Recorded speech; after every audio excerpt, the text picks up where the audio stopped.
This is gonna be part 4 to what if Deku was Wolverine. So let's get into it. Where I last left off, I think it was like the beginning of the training camp. So let's get into it. Sorry if you can hear that. That's my brother. He's like whining downstairs. And if I seem a little more quiet than I usually am, it's just I'm tired. So yeah, let's get back into it. So the training starts. Deku just trains alone and like deep in the woods, like really far away from the camp. He just trains. He meditates. He trains with martial arts and just do more meditating. So basically that would happen. So let's skip to the attack. So it's nighttime. Class 1B is trying to scare Class 1A. And then the action Vanguard squad would attack. Muscular would try to kill Koda on in his little hideout place.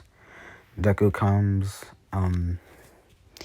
He punches Muscular in the face, sending him into the mountain. And Muscular would say, "You're pretty strong, huh?" And he doesn't think Deku is a kid. He just thinks it's a hero because Deku looks like an adult. So yeah. So they would start fighting. Deku would stab Muscular, but Muscular would just create more muscle fibers to make on his like body parts, so he doesn't so Deku's claws can't penetrate him. But I'm gonna say that Deku was moving like really fast, and he actually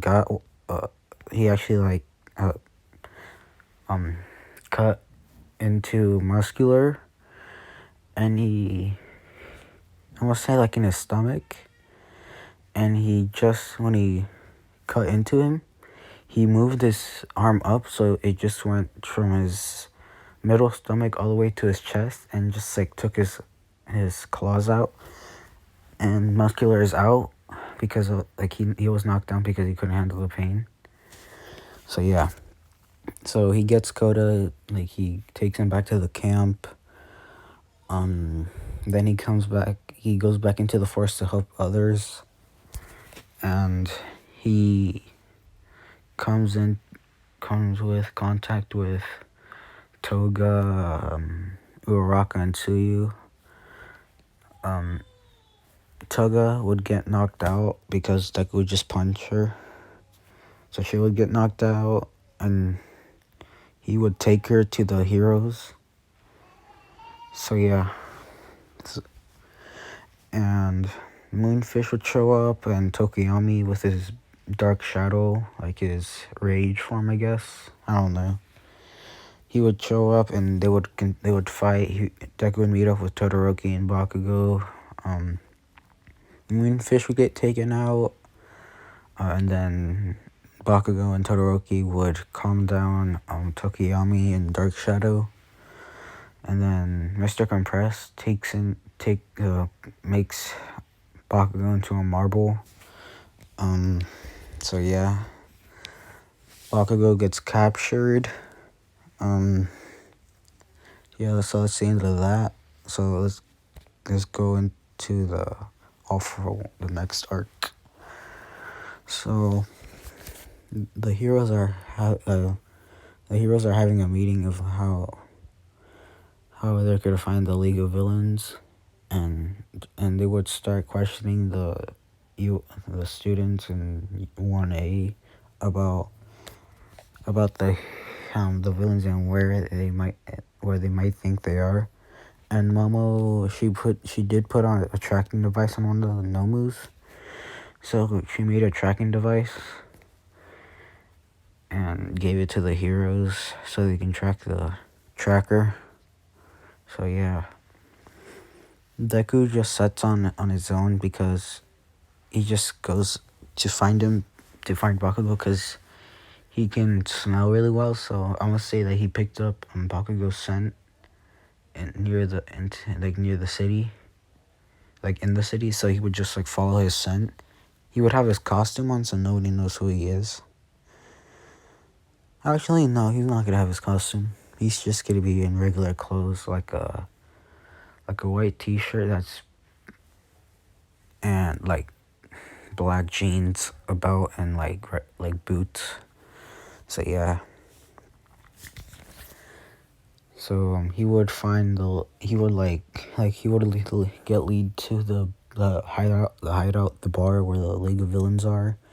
He would bust through the wall, and then he would like start attacking the villains, and the villains would start attacking, and Deku, like Dabi would throw fire at Deku, like at his arm, and it would burn like most of his skin off, but it would start regenerating. Dabi would say, "Oh, you have a regeneration quirk." Deku would say, "I don't need to talk to you." And he would just punch Dabi, and he would send Dabi flying into a wall, crashing into Spinner. So they're both down, not knocked down, knocked out, knocked down. So then Shigaraki would try to attack Deku. He would lay his 5 fingers on him. He would disintegrate his arm, but it would just reheal. And then Deku would just like slash at Shigaraki, and his claws would slash his stomach, like causing Shigaraki to bleed. And then Deku would release Bakugo from the chains, and the villains will get teleported, I guess, from the black goop thing. And then All For One would show up. All Might and the rest of the heroes are just getting there, so then All Might would start battling All For One, and Deku, and like to the point, Deku wants to join in, and because he sees All Might like just getting beaten by All For One, and Deku would just like said like I've had enough, and he would start running towards All For One, and I must say that like All For One did a final punch and he knocked out All Might, and Deku would like this is like when he stabbed, like I must say that he stabbed All For One in the back, and then All For One would look and see it's Deku and say, who are you? And he would just like send like an energy blast at Deku, so it would just like knock him off. And Deku would see All Might on the ground knocked out, and he would start getting angry and start attacking All For One like randomly. Well, not randomly, just kind of like a wild animal.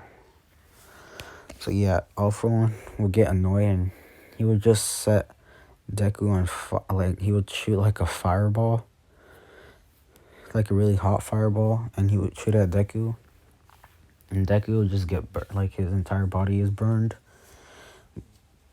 And then he just starts regenerating, and All For One is in, and he's saying like, how are you still alive? I burned your entire body. Deku would say, it's just my quirk. And then I'm gonna say that Deku just starts charging All For One, but then All For One does like that big arm thing, and he would hit Deku so hard that he would send him through like 2 buildings. Then Deku got so mad to the point that he turned into like he would go into his like rage form, like berserk. So yeah, his eyes would turn red, and he would like start roaring, and he would just lose control, and he would like start actually trying to kill All For One. He would actually land some good slashes on All For One, but All For One would start regenerating, because he probably does have regeneration quirks. But I'm gonna say that Deku kept on doing it, like his regeneration couldn't keep up, and then Deku would stab his head, like his 6 claws into All For One's head, and then ripping it apart and stabbing out his heart, and he would kill All For One. And then he would just roar. He's covered in blood. The people are just shocked and scared of this, like, this man that just killed all for, like, who they, that All Might couldn't defeat. And then Deku would just start running away. And he would start running. He would start go. He would start. Didn't he? I think Deku lives in the dorms. Yeah, I forgot to mention that he lives in the dorms now, or he already did. I don't remember. But he heads back to UA. He would go into the dorms, like his dorm. He would go shower. And then when he got out, people were outside his room, like, actually kind of scared for him because they saw him on TV. So yeah. After that, the provisional license exam. I would do some of it and maybe just end it like halfway. I don't know. So the provisional license exam would start. Everyone knows about Deku and how he killed All For One, like a villain that All Might couldn't defeat. So yeah. At this point, Shigaraki, he thinks that Deku is the successor to One For All. Oh yeah, I forgot it. Did All Might give All For One? No, One For All in this story? I don't think he did. I'm gonna just say he just gave it to Mirio. So yeah. So, but Shigaraki thinks that Deku is the successor to One For All. So he's trying to kill Deku because he thinks that the One For All just gave him a ton of power, but really that's really how strong Wolverine is. So yeah. So the license exam start. The copy and paste Deku always, he's like putting on like a fake smile, like trying to be like friendly, but Deku can just see right through it, and Deku would just say stop playing, this isn't a game, I can see right through your act. And the copy and paste Deku would say, oh, so you can see through my act, huh? Well, I saw you on TV fighting All For One, and probably I could have defeated All For One. If I can defeat you, I could have definitely defeated All For One. Deku would just get kind of mad and just walk away. And yeah, it starts as usual. Everyone goes for class 1A, but Deku, he would leave before anyone could notice. So he would start getting people out so that he can pass. And he does have the encounter with Toga as Kami. Like Toga is using a quirk to look like Kami. So yeah. So the interaction happens. Deku would say, "I know it's you, Toga," and Toga would she wouldn't go back to her regular form. She would just say, "Oh, so you are smart." And he would just say, "Get out of here before I get serious." And Toga would say, "Oh, okay." She would run away, like out of the license exam, I guess. So yeah, I guess I kind of ended it already. So I'm gonna end it off here. Thank you guys for watching, and I'll see you guys next time. Bye.